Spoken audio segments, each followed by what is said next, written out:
Hi friends, welcome to mysterious world. Friends, మధురకి 21 కిలోమీటర్ల దూరంలో ఉన్నటువంటి గోవర్ధనగిరి పర్వతం గురించి మీరు ఎప్పుడో ఒకప్పుడు వినే ఉంటారు. అయితే ఈ పర్వతం ఎన్నో ధార్మిక మాన్యతలతో ముడిపడి ఉంది. కొన్ని మాన్యతల ప్రకారం చెప్పబడింది ఏంటంటే వందల సంవత్సరాల క్రితం ఈ పర్వతం యొక్క ఎత్తు 3000 మీటర్ల కంటే ఎక్కువగా ఉండేదంట. కానీ ప్రతి ఏడాది ఈ పచ్చింది ఎవరు, అసలు ఎందుకు శాపాన్ని ఇచ్చారు అన్న విషయాల గురించి ఈ వీడియోలో తెలుసుకుందాం. ఒకసారి పులస్య మహర్షి మధుర పరిసర ప్రాంతాల గుండా వెళ్తున్నప్పుడు ఆయన యొక్క దృష్టి గోవర్ధనగిరి అని పిలువబడే ఈ పర్వతంపై పడింది. అయితే ఇక్కడ ఒక ఇంట్రెస్టింగ్ విషయం ఏంటంటే ఈ గోవర్ధనగిరి పర్వతం ద్రోణాచల పర్వతాల యొక్క కుమారుడంట.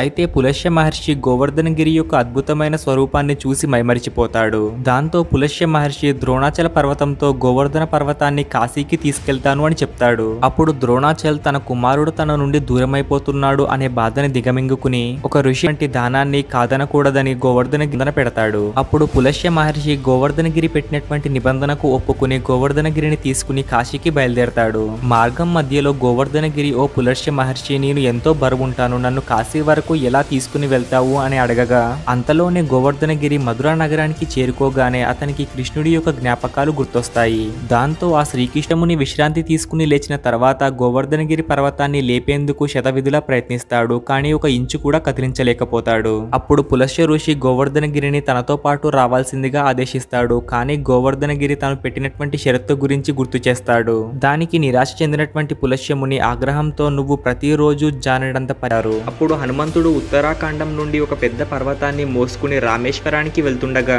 మార్గం మధ్యలో భవిష్యవాణి రామసేతు యొక్క నిర్మాణం పూర్తయింది అన్న విషయాన్ని హనుమంతునికి చెబుతుంది. అప్పుడు హనుమంతుడు తాను తీసుకొస్తున్నటువంటి పర్వతాన్ని బృందావనంలోనే పెట్టేసి వెళ్ళిపోతాడంట.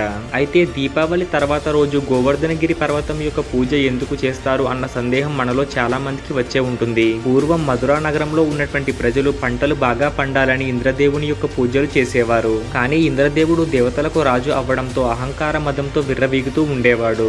దాంతో ఎలాగైనా ఇంద్రదేవునికి బుద్ధి చెప్పాలి అన్న భావనతో శ్రీకృష్ణుడు ఒక పథకాన్ని పన్నాడు. అదేమిటంటే మధురా నగరంలో ఉండేటటువంటి ప్రజలందరికీ పంటలు బాగా పండాలన్నా, లేక వారు ధనధాన్యాలతో సుఖంగా ఉండాలన్నా వాటన్నింటికి కారణం గోవర్ధనగిరి పర్వతమని, కావున ఇంద్రుడికి కాకుండా గోవర్ధనగిరికి ప్రతి ఒక్కరూ పూజలు చేయ గోవర్ధనగిరి కాపాడేందుకు శ్రీకృష్ణుడు గోవర్ధనగిరిని తన చిటికెన వేలిపై ఎత్తి ప్రజలందరినీ కాపాడతాడు. ఆ తర్వాత తన తప్పును తెలుసుకున్నటువంటి ఇంద్రదేవుడు శ్రీకృష్ణుడి యొక్క లీలలను అర్థం చేసుకుని ఆయనను క్షమించమని కోరతాడు. అప్పటి నుండి ప్రతి సంవత్సరం దీపావళి మరుసటి రోజు గోవర్ధనగిరికి ఘనంగా పూజలు జరుగుతాయి. ఆ శ్రీకృష్ణుడు ఈ భూమిపై అవతరించినప్పుడు గోవర్ధనగిరి పర్వతం ఆకాశాన్ని ముద్దాడే విధంగా ఉండేది. కానీ శాపం కారణంగా దాని యొక్క ఎత్తు 3000 మీటర్ల నుండి 30 మీటర్లకు చేరుకుంది. అయితే నిజంగా గోవర్ధనగిరి యొక్క ఎత్తు శాపం కారణంగా సబ్స్క్రైబ్ చేసుకోకపోతే ఇప్పుడే సబ్స్క్రైబ్ చేసుకోండి. మరియు పక్కనే ఉన్నటువంటి బెల్ ఐకాన్ని కూడా యాక్టివేట్ చేసుకోండి. దానివల్ల మా వీడియోస్ మీ వద్దకు ఫాస్ట్ గా చేరుకుంటాయి. Thank you friends, thank you for watching.